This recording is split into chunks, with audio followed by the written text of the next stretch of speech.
All right, I want to welcome you this morning. My name is Jennifer Young, and I'm with University Credit Union. And we are here today to present information on optimizing your credit. So with me today is Taylor Riley. He's one of our mortgage consultants at our Brickyard branch, and Thomas Christofferson. I knew I was going to do that, tongue-tied. He is a mortgage loan officer at our Riverton branch. So I appreciate very much them joining us today, and they're going to go through and cover a lot of information regarding credit reports. And we're going to go just a few housekeeping items really quick. First thing, if you have questions, y'all know now where to type in your questions. So if you can just type in questions as you have them, and we'll try and address those questions throughout the presentation. And then if there's something that comes up that maybe we miss or don't get to, the way to reach us, anytime you have questions, you can reach us at the website, or you can also contact us at the 801-481-8840. And that rings directly at the branch or the office of each of our mortgage consultants. Again, that 801-481-8840 is where you can reach them. Okay, we're going to dive in. And you know what, Taylor, I'm going to turn it over to you to let you go ahead and start. Okay. When we were designing this webinar, we thought we've taken our years of experience and the questions that we constantly get asked about credit, and we wanted to find a way to be able to help our members, whether they have a low credit score, a average credit score, or a high credit score, how we can be able to give them more information on how you can be able to utilize your credit. And also, whether you're a 640, a 680, or 720, sometimes we can be able to boost that credit score up to be able to get you a little bit better pricing on a rate or mortgage insurance. So this is what we're trying to do, is just help you understand the credit, what goes into it, and how you can be able to have it help you, rather than just feel that where it is, it's where it's at. So the first thing that we're going to talk about is what goes into your credit. As you can see, this nice diagram shows how your credit score is going to be comprised. The biggest chunk of it is the payment history. And then you'll see the amounts owed on your credit card, and we'll talk about that more in detail. Outside of making your payments on time, I find this to be the biggest factor in why we see lower credit scores. Talk about the length of your credit history, and then new credit, and then the types of credit. So the first thing that we'll discuss is the payment history. The payment history, the best thing that you can do for your credit is make your payments on time. It's very, very simple to be able to say. Late payments are very, very difficult to recover from. It's not impossible, but it does take some time. Once that happens, there's not a whole lot that you can be able to do to be able to have that 30-day late, 60-day late, 90-day late removed. So the best thing that you can be able to do is to make your payments on time. A lot of times people think that if you have a late on if you make a credit card payment late a couple days, if you have a late payment in terms of them charging you a fee, that's affecting your credit. That is not. The only time that you will have something affect your credit in this aspect is if you are more than 30 days late. So they do give you quite a bit of time to make sure that you're making your payment so that you don't have that 30-day late hit your credit. So you pointed out a really good thing, that most companies assess a late charge before they assess the 30-day late. So they kind of give you a warning. It's like, hey, your late charge is coming, so you better get your payment in, so that sometimes you can actually pay a late charge and not have a delinquency on your credit. Absolutely. So the two are not actually tied together. No. One is a little bit ahead of yes. what your actual reporting on your credit report is. Almost any creditor I know will give you some sort of indication that you are late and that you're going to have a fee put on your account. Even big credit card companies, nobody wants to place a 30-day late on somebody's credit. We are obligated as lenders to do that. However, you should get some sort of notification that you haven't made your payment, so that you can be able to know that that payment needs to be made before that 30-day window hits. Yeah, the bottom line there is that it shouldn't be a surprise to anyone. Yeah. So, okay. Let's talk about the amounts owed. So when you're talking about the balances owed, these are in individual accounts, not as an aggregate. And what that means is you're going to take each individual account on its own merit. So typically where you start to see a negative connotation on your credit score is if you have a revolving account, i.e. a credit card, That's where you can borrow against it, pay it down, and then borrow against it again. That is not secured to real estate, and we'll talk about that in a bit here as well. But if you are maintaining a balance of in excess of 30% of what your credit limit is, so perfect numbers here, let's look at $1,000 credit card limit, and you maintain a balance of it each month at $300 or more, that is going to have a it's going to negatively affect your credit score. The higher that percentage goes, the more negative that that hit goes against your credit. So if you're at 50%, it's worse than if you were at 30%. And as you go up, that negative hit gets a little bit more each jump you go up. Yeah, one of the big things that I talk to people on this is that there is a game that you have to play with the credit bureaus and being able to optimize your score. When Thomas was talking about $1,000 limit, whether it's $1,000 limit or a $10,000 limit, that percentage rings true. So obviously, if you owe $5,000 on a credit card, that's going to be worse than owing $500 on a credit card. In my opinion, I think most people would agree. However, when we're looking at a credit score, it's going to look exactly the same. So you want to make sure that you're looking at those percentages on an individual basis with each individual card so that you can be able to optimize your credit score. Okay. So that's another really good tip though, that I think that we can share is that if somebody has a credit card and you are constantly bumping into that limit, your overall credit limit on that, maybe it would be worthwhile to go ahead and request an increase of that limit so that you can kind of balance that somewhere between 30 to 50% instead of always bumping from 80 to 100% of the limit. There's lots of things you can do. That's the easiest thing to be able to do is just call the credit card company and see if you can be able to increase your limit. A lot of times that they're willing to do that. Also diversifying your debt, and then talk to a professional and have a credit analysis of what you currently have so that we can be able to go through and structure your debt properly to be able to increase your credit score. There are many times where we're able to help people just reorganize their debt. Their payments may not decrease, but their credit score can go up 60, 80 points just because we've reorganized their debt properly to be how the credit bureaus want your credit to be. That's right. All right, moving forward. So the next thing is the length of your credit history. Obviously, this is not something that you can be able to progress faster. So it just takes time to be able to build the credit score. This does have a much smaller percentage, but this is something that can be able to help you. So open accounts and how long the accounts are open. James, can you put the other ones up there? I don't know that we have. Oh, that's the only one that we have on there. My apologies. So the open accounts. So this is going to be a big thing that how many accounts that you have open and how long they are open for. A big thing that I have said to me numerous times is when people want to get something paid off, they want to close it just because they feel like that just makes it easier for that to be over with and kind of in their rearview mirror. But unless a credit card company or anybody's charging you an annual fee for a card, I highly recommend that you leave them open. That length of credit history is going to be really, really important just to have those cards there. Even if they're not active, it's okay. The credit card company may eventually shut it down, but you might as well ride that time frame that you have as long as you can. So part of that, I'm just going to clarify because I think it's important to know. So part of that is it's not just that you open the account, charge something, pay it off, and then close the account.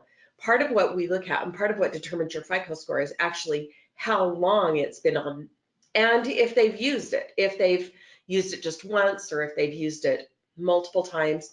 Part of the process of doing a credit history is showing that you're trustworthy for credit. Yeah. So that you can acquire the debt, manage it on a monthly basis. So they don't want to see you just get it and pay it off.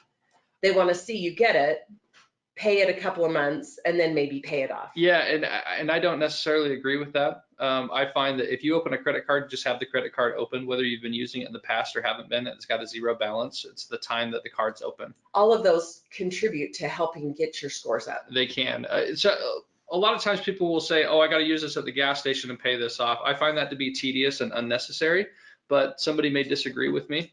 The card being open is going to be the biggest factor to your score going up. One of the other things that I hear constantly is somebody will come in and pay off a loan and be like, oh, my credit score should go up because I paid off the loan.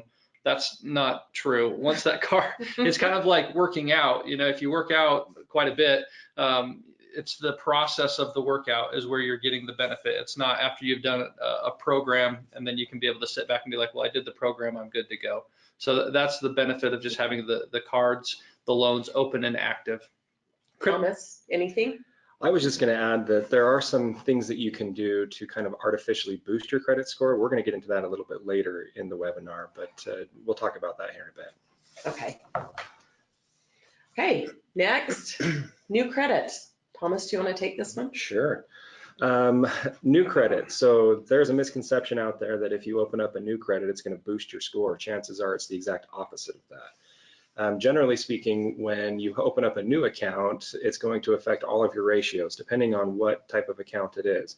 For example, if you open up a new credit card, they're going to take into account what that new limit is, but they also don't have enough information to be able to rate that account, meaning you haven't had it long enough for them to be able to tell, are you using your credit and your credit card responsibly in this case? So generally, you're going to have a little bit of a dip in your credit score anytime you open up a new account. Anything you want to add to that, Taylor? No, I agree 100%. Okay. Perfect. All right. All right, so the types of credit. Think of a pie with your credit score. Each individual piece is going to be worth a certain amount of points. There's different types of credits with the credit cards, mortgage, closed end. When we say closed end, consumer loans, auto loans, personal loans, something that has an amount of time associated with it. Having a little bit of these is important to be able to give a total strength to your score. Now, when we say credit cards, the biggest benefit that we have of those is that you don't have to use them to be able to continue to boost your credit. Having a mortgage will definitely help you, and then closed-ended loans can be able to help you as well. That being said, it's not required to have all of these to boost your credit score to the point that where you may need it. So when we're dealing with credit, it's a time thing, as we discussed the length of the length of the loans. So with a mortgage, if you get your mortgage paid off, you may have a little bit of a dip in your score. That's not a problem. You still should have a very healthy score at that time to be able to help yourself out. So we can be able to help you diversify your credit a little bit to be able to boost your score if we need to, but it's not something that I would focus on as much with the types of credit, just the fact that these are things that can be able to help your overall score. Right. So what you're saying is, if you want to boost your score, don't come to us and say you need to buy like a $60,000 truck. Correct. That's not going to help. There's different things that we can be able to do. This was more for information. Right. Okay, so one of the questions that came up is, how long does it hurt your credit when you open a new account? How long does it take to rebound? Good question. So generally speaking, you're going to have a hard inquiry on your credit report, meaning you actually had somebody pull your credit. That's going to affect you maybe 5 to 7 points or so. That's going to stay on there for about 120 days. That's pretty negligible though, but you need to have that account rate itself, and you're probably looking at 90 days before it cycles through an organic billing cycle or 2 or 3 before they know, how you're going to look on this credit account. And when we say hurt your credit, your score may take a little bit of a dip. I'm a lot more blasé about it. Like, I don't really care when people pull my credit. You don't just want to have people do it randomly for no reason, but your credit's there to be used. And so it may take a little bit of a dip, but if you're using your credit optimally, we can overcome these things. So when somebody does want to pull your credit, it's not a concern for you that those 5 to 7 points are going to be the difference for you. It's if you have everything in place beforehand, that's not something that should be a big issue. So I want to make sure that we point out at this point, because it is the mortgage department and we want to make sure that they understand. So there is a caveat to that for mortgages. So if you're shopping for a mortgage loan and you do an inquiry, what if you inquire at 3 or 4 different companies? Does that have a worse impact on your credit? Or so it's my understanding that you have 30 days and you can get however many mortgage inquiries within the 30 days, and it only hits at one time. And the reason for that is to protect the consumer for shopping, to make sure to encourage the consumer without the penalty of the hit on their credit. That's true. So you do have 30 days. The caveat there is that it has to be the same type of pull. So for example, if you are a married couple and you both applied on the loan and you did what's called a tri-merge report, which is where both of you got all 3 of your credit scores, and then you went to another lender and say just the husband applies and he applies by himself, that's a separate inquiry. So the catch there is it has to be the same type of credit pull each time you do it within that 30-day window. Okay. I think that's really important to know. So thank you. I appreciate it. All right. Next is. All right, hurting your score. These are the things we wanted to talk about that really can be able to affect your score and have the most impactful in terms of lowering your overall score. So pay off versus closing the loan. So these are for home equity lines of credit, credit cards, anything that has the ability to remain open without having a balance on it. And as we talked about before, if you pay off a credit card, you should leave the credit card open. If you pay off your home equity line of credit, you should leave the home equity line of credit open. These are all going to be benefits to you because they've been open for a specific amount of time. You're just going to lengthen that time to be able to boost your overall time that you've had your credit, that credit account, so that you can be able to get more strength from that. Hard pulls, you want to avoid too many hard pulls. I tell people 3 to 4 in a year. What is your opinion on that? It just depends, right? I mean, you don't want to be pulling your credit very often unless you're specifically trying to find a use for it, right? So the big example we would use on something like that, let's say you're going to buy an auto loan or buy a car and you go to a dealership. Well, that dealership has you fill out a loan application with their company, and then down at the bottom it says you allow us to shop for your loan. And so they then go out to 25 or 30 different lenders that all pull your credit separately. And then all of a sudden you've got, a 50, 60 point drop in your score because 20 people just checked your credit in the same day. And that's not the same where you get a shop for it and it only affects you once. On that example, it affects you a ton. So be aware of that.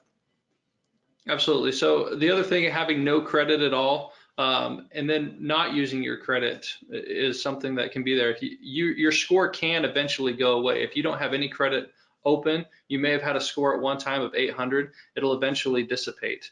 And so that's something you want to keep some credit open. Credit cards are the best way to be able to do that because they can remain open. There's no balance, there's no fees or anything that goes with that.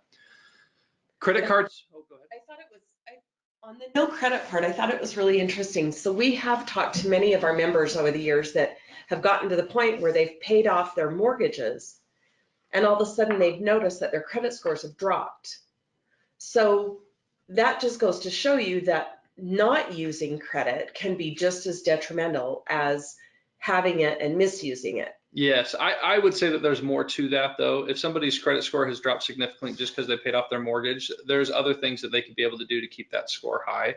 So there's lots of tools that we can be able to use. If you, not just for our department, but here at the credit union, if that's something where somebody has paid off their mortgage recently, they really should have a credit analysis with a professional to be able to go through and help them so that their credit score can stay high and that they can be able to have that available in the future in case they need to use it. Absolutely. So the next thing is credit card surfing.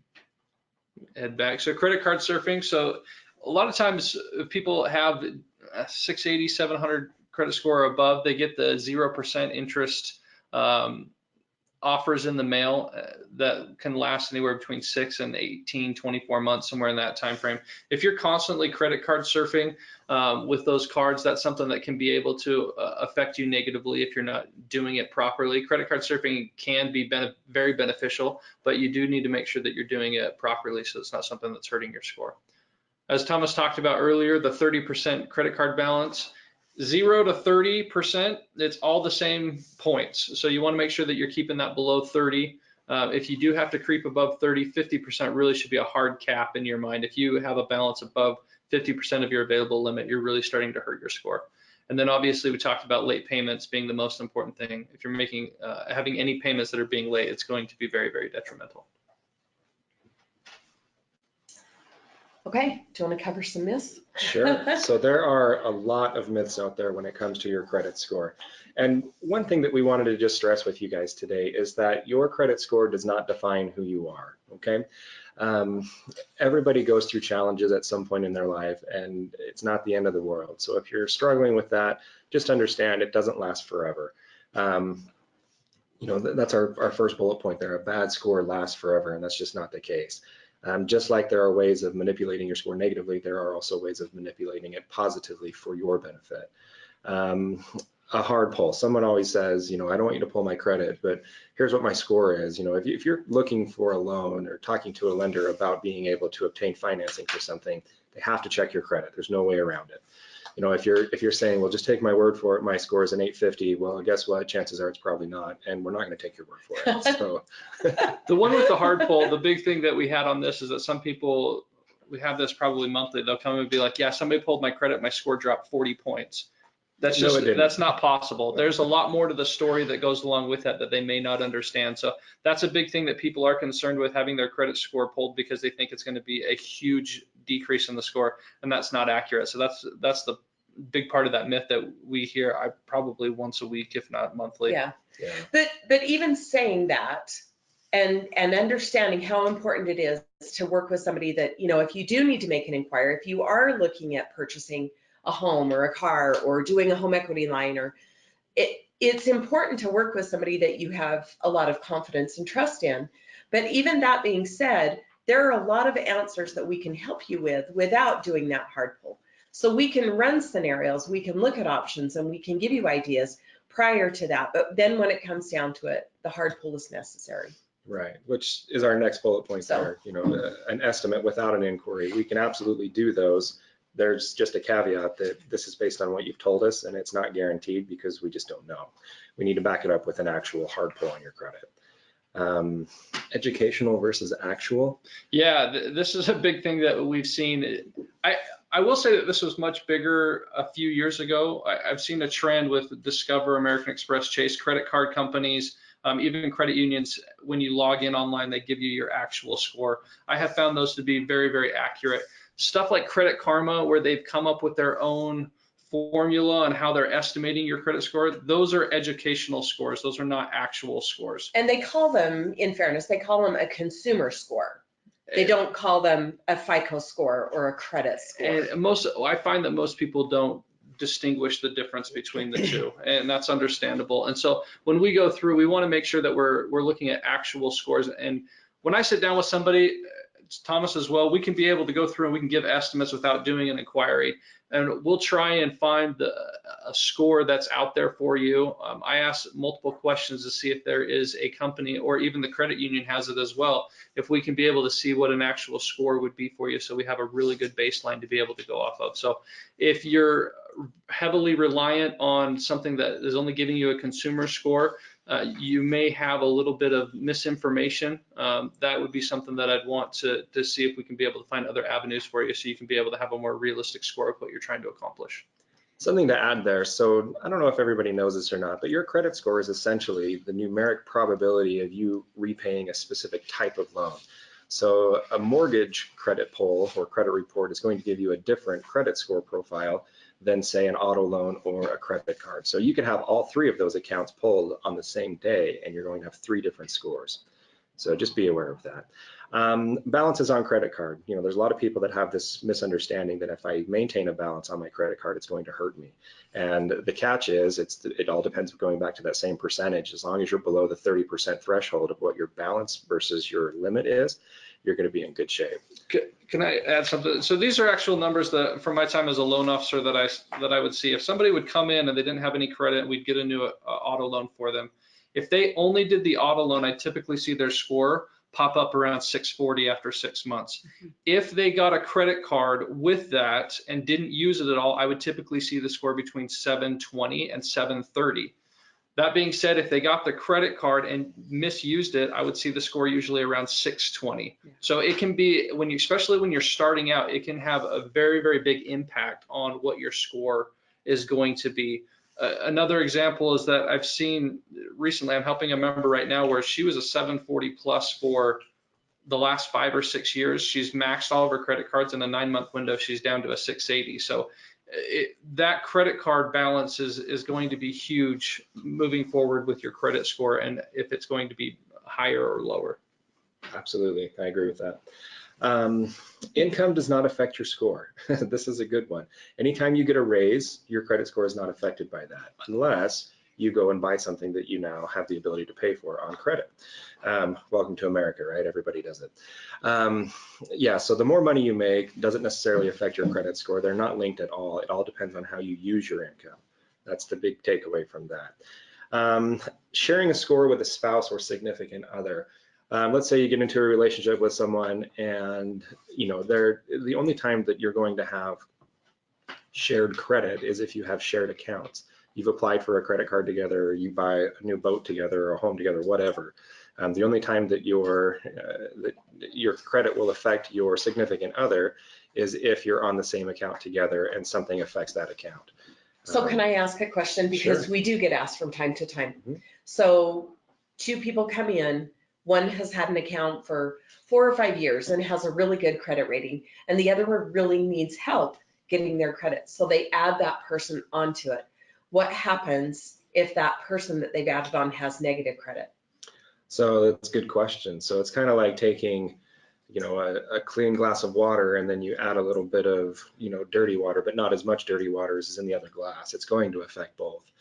It'll actually increase the score of the person with the lower credit scores or credit profile, but it will also decrease the person who has the clean credit profile. It'll bring them down just a little bit.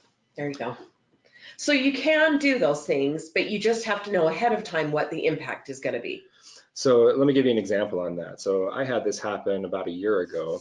Not me personally, but I was working for a customer that needed this done for them. So they had what's called a thin credit profile, where they only had a credit card and that was it. There was no other information on there.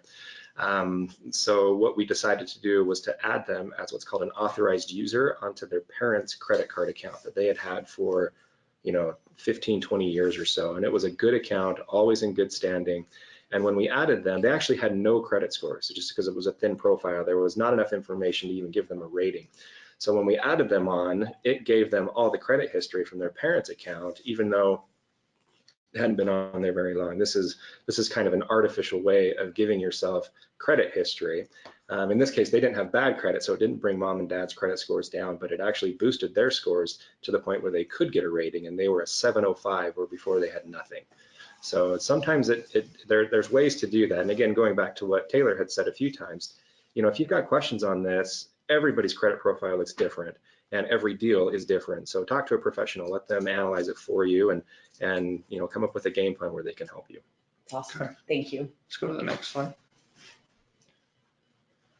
How we use your credit score. So when we're going through and we're pulling credit for mortgages, typically we will use the middle score of the lower middle score of the two borrowers or whoever else is on there. So there's a lot of risk associated with the mortgages, so they will use the lower of the two scores. So when you have two individuals on there, it's important that both individuals' scores be taken into account. There are loans out there, and most consumer loans, where they will use the higher of the two scores, but with the mortgage, they use the lower two. And that can be able to affect your mortgage insurance. It can be able to affect your interest rate. Also, your homeowner's insurance could be affected by your score as well. There's a lot more things that people don't realize that credit scores impact. Mm-hmm. So, and in a big way. Yeah, even your ability to be hired somewhere. There's times where people are going to check your credit history, because if you're dealing with people's finances, for example, you've got to be responsible with your own if you're going to be trusted with somebody else's. So yeah, and that's why, really, we can change somebody's credit score quite a bit by just changing ratios around. So it's very it's easy for me to say it's simple, but it is simple to be able to do it. You just need to know how to be able to take care of it. And that's where we hope you'll reach out to us. Absolutely. Okay, so the all-important boosting your FICO score, next screen. So boosting your FICO score, what are some great suggestions? Well, the first suggestion is that you need to sit down, you need to be able to talk to us, because we can be able to set up a plan to be able to help you. The great thing about working at the credit union is that if you have some questions on a mortgage and you're concerned about where your credit score is, give us a call and we can be able to set up a plan if it's not going to work for you now, where we can be able to help you in the future. It's very easy to be able to go through and get somebody's credit score increased in a short amount of time. Getting from 540 to 640, I mean, it doesn't take very long. It could take a couple of months. It could take a couple of weeks. It Now could to get be from 30 to 60 days. Absolutely. Now to get from 640 to 740, that can take more time, but there's plenty of options that are available for us to be able to help you immediately or in a very, very short window. Okay. Yeah, absolutely. The best and quickest way to do it is to pay down those credit card balances. That's usually what we see as the most contributing factor to a lower than ideal credit score, is just people are carrying too much revolving debt. So if you have the ability to pay that down, go for it. That's the best way you can get it done. And with our experience, there's plenty of ways that you can be able to do this. There's so many bags or so many tricks that we have in our bag to be able to help you out. And so a lot of times we'll talk to people and they don't even know what kind of assets that they have available to them. And that's where our expertise really can be able to help you out. So we do have a program where we can actually go to your credit score and say, we'd like this score to increase by this many points. And it gives us the ability to be able to do that. Now, it does cap us in certain situations, but we're able to do that in a very, very short window to be able to help people get their scores where they need to be so we can be able to help them buy a home or do other loans. Yeah, absolutely. And sometimes you'll have information that's on your credit report that is not accurate. And part of the laws that surround consumer reporting agencies, that's like Experian, TransUnion, what's the other one? I forget. Equifax, yeah, sorry, off the tip of my tongue there. But you can contact the bureaus and you can dispute that data, and they will then go to those creditors and say, you have 30 days to prove that this information is accurate. And if they cannot, by law, they have to remove it. So again, that's just one of the tricks that we have up in our bags that we can use to help you. So, you know, just like we talked about before, if it's really easy for something negative to get on your credit report, and it's almost as easy to get it removed if it's not accurate. So let us help you. So good question that came up. Does paying off collection accounts help your credit score? No, don't do it. Run away from it as fast as you possibly can. Let me explain why. So when you have a collection account that's on your credit, the damage is done. And the time has started to help you. So however long ago that was, you've got time on your side. If you pay that off, what happens is that reports as a current collection account. So instead of it being an older account that was submitted over to a collections, it's now a current collection account, which will reduce your score even more, even though you have paid it off and you made them whole. So what I would do in that situation is, you know, you could go to a credit repair company and they will send out a form letter basically saying, you know, the only way you're going to get any money out of me is if you remove this from my credit report, and you get it in writing from them, and that happens at the same time. Otherwise, I wouldn't pay it off because the damage is already done. I agree with Thomas 100%. The important thing, if they will remove it from your credit in its entirety, then that's something that can benefit you. But if they're not willing to do that, or you're not having that conversation beforehand, that's not something that I would necessarily look at. You don't necessarily have to pay off a collection to get a mortgage. That's the important thing. There can be collections on the credit report that have not been paid, and they allow us to move forward. There are stipulations, dollar amounts, and everything that goes along with that, but that's not something that we have to get done to be able to get you to move forward. So that's not something that I would focus on as much. There's many other things that you can be able to do to boost that score. Yep. That's a really good question. Now, I will say that there are some situations where the collection accounts have to be paid. Correct. Some of them do not, but some of them absolutely do. It really comes down to amount and the reason behind the collection account.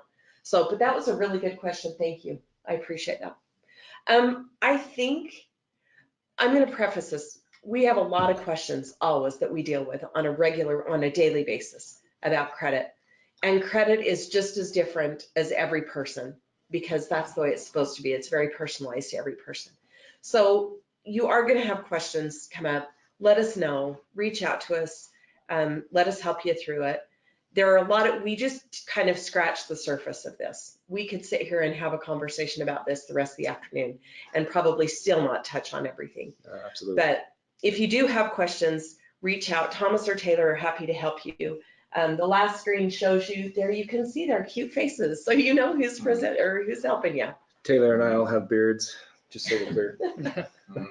I love it. The big thing that I want to say just in closing is that don't feel bad about your credit score. And it's one of those things that what has happened, and the longer that you sit and wait, the more it's just allowing time to go by. Nothing is happening are happening positively. So just give us a call and let us be able to help you. There's so many things that we can be able to do where it doesn't cost any money out of your pocket to be able to get you back on the road to having a credit score. And don't you feel like it's fair to say probably 80% of the time the unknown is worse than what the actual situation is? Absolutely. Yeah, there's one individual that I helped recently where they had been wanting to buy a home for 6 years and they just felt that they couldn't be able to get approved. Even after I told them that they were approved and gave them the pre-approval letter, she was still just waiting for the worst to come, like a beaten dog. And the great thing about it is that we were able to put them in a situation that just changed their lives forever. And 6 years, think about how much equity they've lost out on 6 years. Yeah, absolutely. So the moral of the story is don't wait. Yeah, and in this situation, they had an asset with a 401k and how we were able to use that to benefit them that they didn't even think about. So that's the thing. There are plenty of tools that you have available at your disposal that you don't even know about. So let us be able to help you. If it's not you, if it's your kids, if it's your neighbor, just give them our information. It would definitely be able to help them out. Yeah, and again, the big takeaway is your credit does not define you. So there are ways of fixing it. And like Taylor said, let us help. That's what we're here for. Great. Okay, just as a follow-up, you guys will all receive a copy of this recording. We do record the webinars. And so if you have questions, you can go back and watch it. We're also going to send you out a coupon along with this that's good for $500 towards your closing costs on a mortgage. So if you have any questions, just a last reminder, look at the 801-481-8840. We would love to help you, and we'd love to work with you on helping you fix your credit. Absolutely. So thanks, you guys. Great job. Thank you. You guys have a great day.